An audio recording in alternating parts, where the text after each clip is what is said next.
Listen, you've been controlled your entire life, and you never even noticed. Someone said the exact right thing at the exact wrong moment, and suddenly you were furious. Someone pulled away from you slightly, and suddenly you were chasing them like your life depended on it. Someone questioned one decision you made, and suddenly you were spending days trying to prove yourself to a person who didn't even matter. That's what it means to be emotionally controlled. Your emotions are a lever, and when they pull that lever, you move. Here's the thing nobody wants to admit. Most people who influence you emotionally aren't even doing it consciously. They're operating on pure instinct, pushing buttons, pulling strings, triggering reactions because somewhere along the way they figured out that it works. You respond when you should stay quiet. You defend yourself to people who made up their minds before you even opened your mouth. You chase people who were counting on that exact behavior.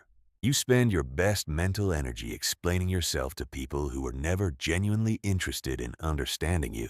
And all of this happens because you were never taught the one thing that changes everything: how to protect your emotional world from the people who want to use it against you. Niccolo Machiavelli understood this game centuries ago. He watched kings get misled by advisors. He watched generals get defeated not on the battlefield of war, but in the room of negotiation where emotions made them weak and predictable.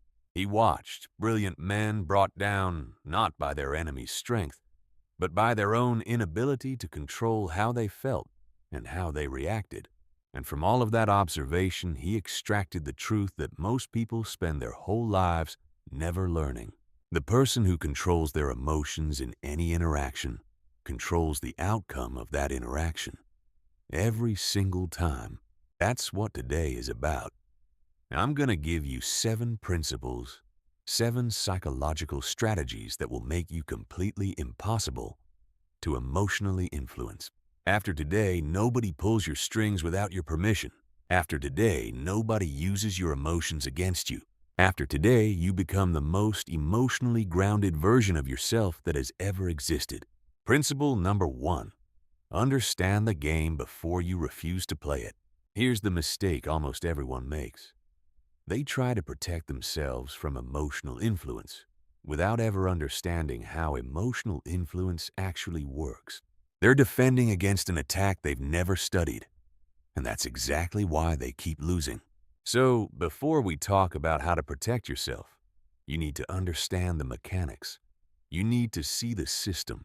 Because once you understand exactly how people trigger your emotions without you realizing it, their tactics lose power completely. Here's the foundation of all emotional influence. It targets your identity, not your logic, not your reasoning, your identity, your sense of who you are, what you're worth, and how other people perceive you. Because your identity is the most emotionally charged thing you carry. And when someone threatens it, even slightly, your brain goes into emergency mode. And in emergency mode, you're not thinking clearly. You're reacting. Think about the last time something someone said genuinely got under your skin. Chances are it wasn't just a surface-level comment. It touched a deeper belief you hold about yourself. Maybe someone implied you weren't as smart as you think you are. Maybe they suggested you weren't as capable as you believe. Maybe they made you feel like people don't respect you the way you deserve.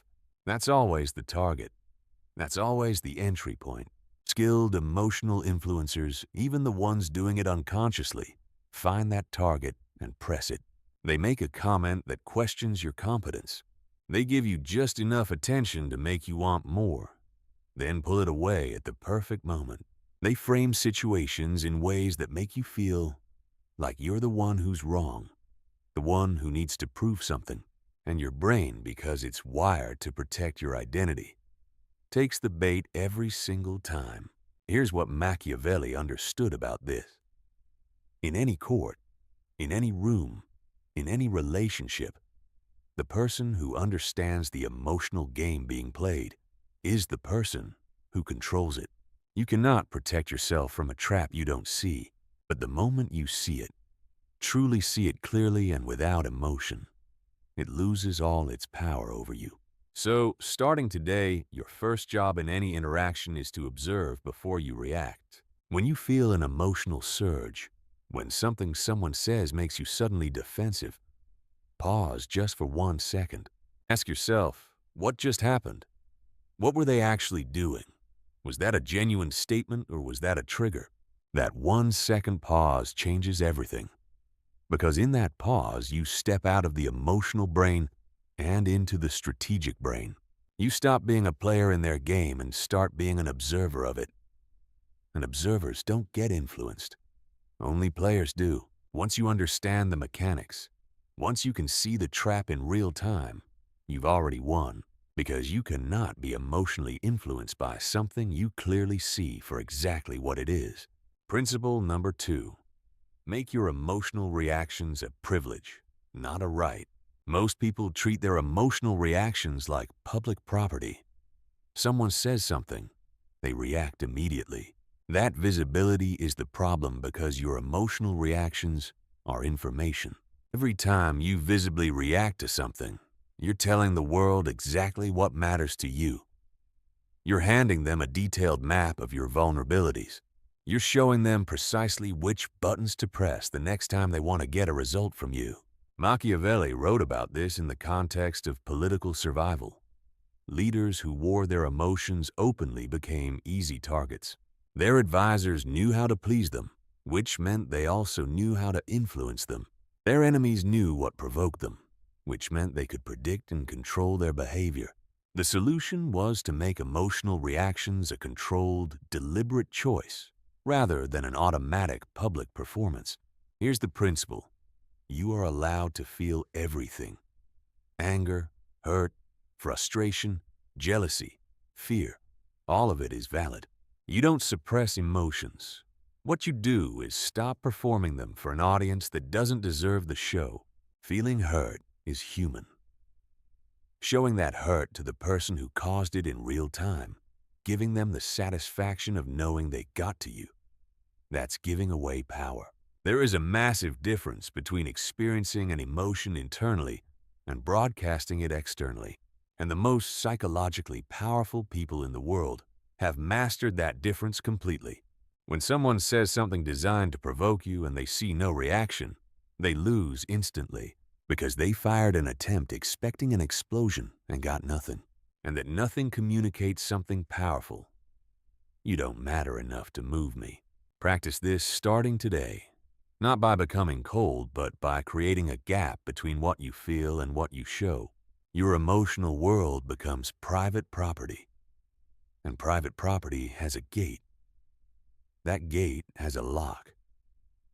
And you hold the only key. When you operate from that place, people stop having the ability to use your own feelings against you because they can no longer see your feelings clearly enough to aim at them. Principle number 3. Remove the reward from every influence attempt. People keep doing what works. If a behavior gets them what they want from you, they will repeat that behavior always, without exception.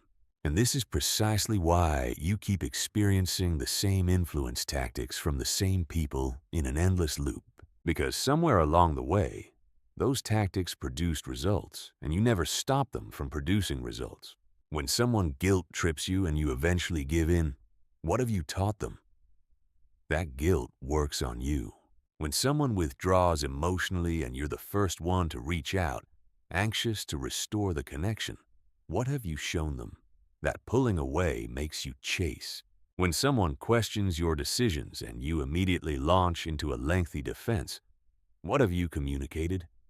That challenging you is the fastest way to get all of your attention and energy focused on them. Every single one of those responses is a reward, and rewarded behavior gets repeated indefinitely. Machiavelli understood this dynamic in terms of court politics. Advisors and rivals who wanted to control a powerful figure would find the behaviors that produced results.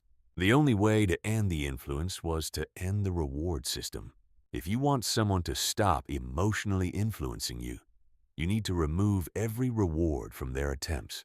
Not aggressively, not dramatically, quietly, systematically, and completely. When someone guilt trips you, you don't argue against the guilt.